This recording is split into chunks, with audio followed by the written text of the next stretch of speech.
Want to know the best method for seed starting indoors that will give you a healthy root system and a robust plant? Well, stay tuned. Hey resilient citizens, it's Potpourri here with another gardening tip video. If you like this video and aren't already a subscriber, please push the subscribe button in the corner and hit the bell icon so you can receive future video alerts. Now, on with the gardening. As grocery prices continue to soar and you're still seeing a lot of bare shelves, a lot of people who have never ever gardened before are trying home gardening. And I wanted to show everyone what I think is the simplest seed starting method and the most economical over the long run. Now, outside, it's actually sunny and 55 degrees, so I was going to film this outside, and I went outside, but yeah, there's a lot of people at the range, and you're hearing a lot of gunshots, so I came back in.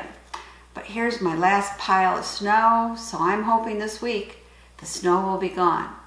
But then, it's Michigan, maybe we'll get more snow. I sure hope not. I am ready to get my fingers dirty in the dirt. Now, I don't use the traditional pot for my seed starting. You know, I tried the plastic trays and the peat pots, and I would say I preferred the peat pots. You know, you can tear out the bottom, plant the whole pot, so it was much less shocking to the plants. But you got to buy these year after year. What I use is something called net cups. Here's one here. And let me show it to you up close. Okay, here it is. And can you see all the way around? It's got holes in it. Now these net cups are originally made for hydroponic growers and for orchid growers.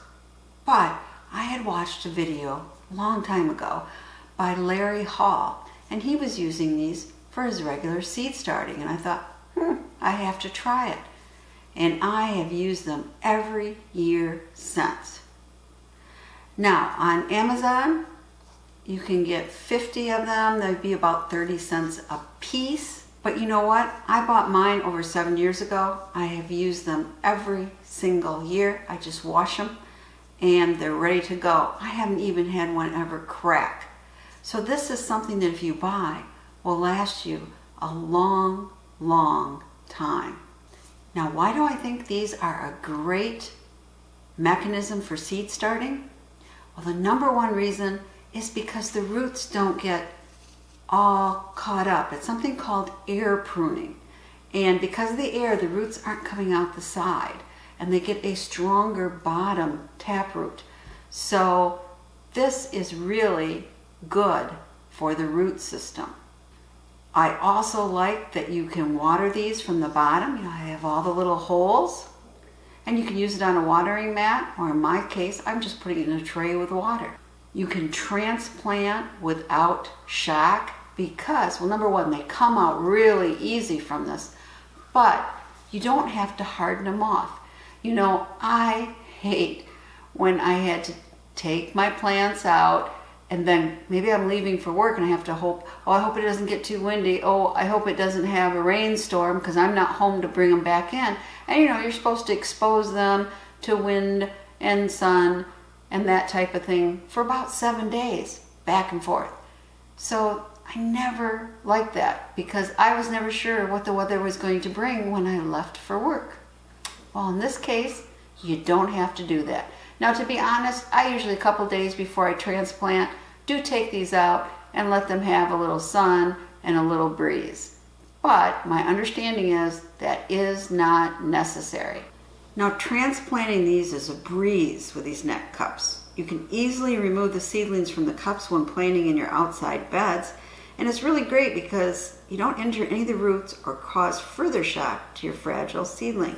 And of course, my favorite part, cups are reusable year after year after year after year. You just want to wash them well when you're done. So I thought I'd share with you how I pot up my seeds. I have already mixed my potting mix.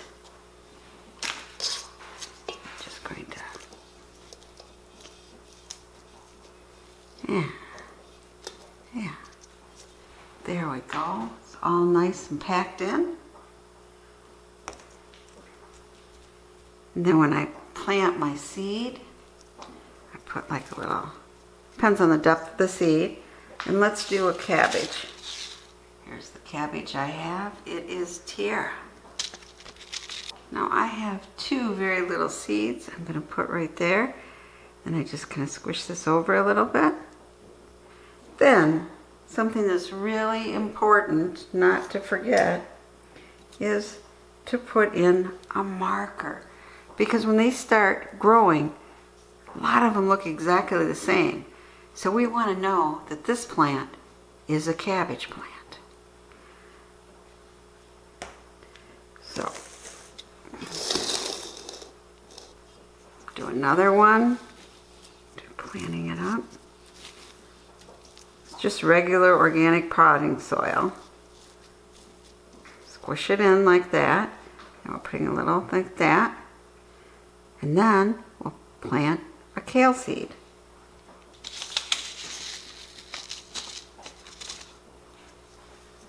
Again, very little seeds, putting them in there. Can you see them? Now we're just gonna, okay. And again, we're saying kale, so we know when they come up. Now, I'll be back when I get the rest of these done. So this is just a large plastic tub that I've put a boot tray in. And then, for the top, I cut out all the way around the middle, and I put on this hardware cloth. And I just put holes in, and then I put wire up here and wired it on top. So, gives a lot of ventilation and allows the grow light to go in. So I originally used this was a chicken brooder, but I used it because of what you're seeing right now. This is Xander and anything he has to explore. And what I found out, if I didn't have a lid on it, at a certain stage, the cats would eat off the top. I think they thought they had a salad buffet, I'm not sure, but this keeps them out of it. So now let's put in the seedlings. Well, as you can see, I have room for a lot more plants, but I'll plant the rest in a little bit. Right now what we do is we add water,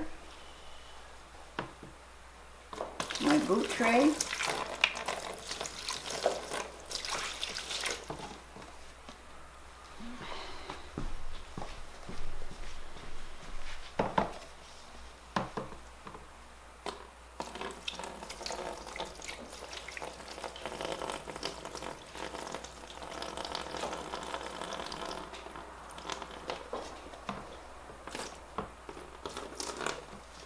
that's good. You want about this is up a little, there we go. You want about 1/4 inch of water. And when I start feeling these dry up a little, then I add more water on the bottom. So it's super easy. Now let's put the top on.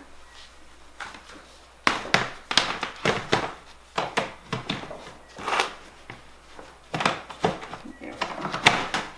And now we're ready for a grow light.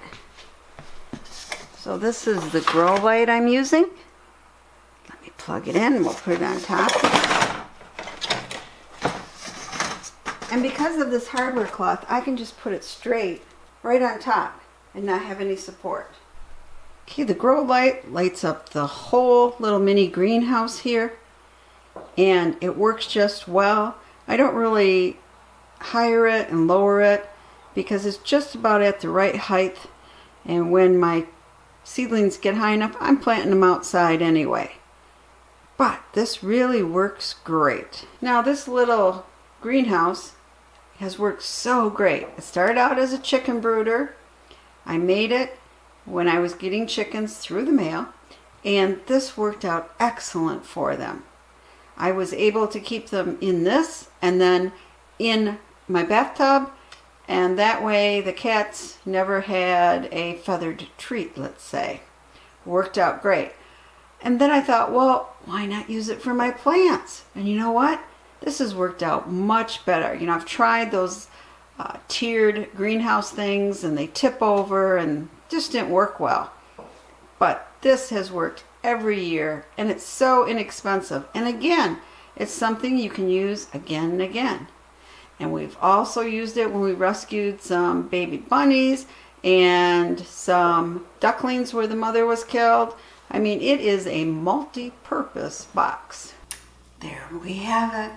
My seeds are all comfy and they're in a cat-proof container with a wonderful grow light.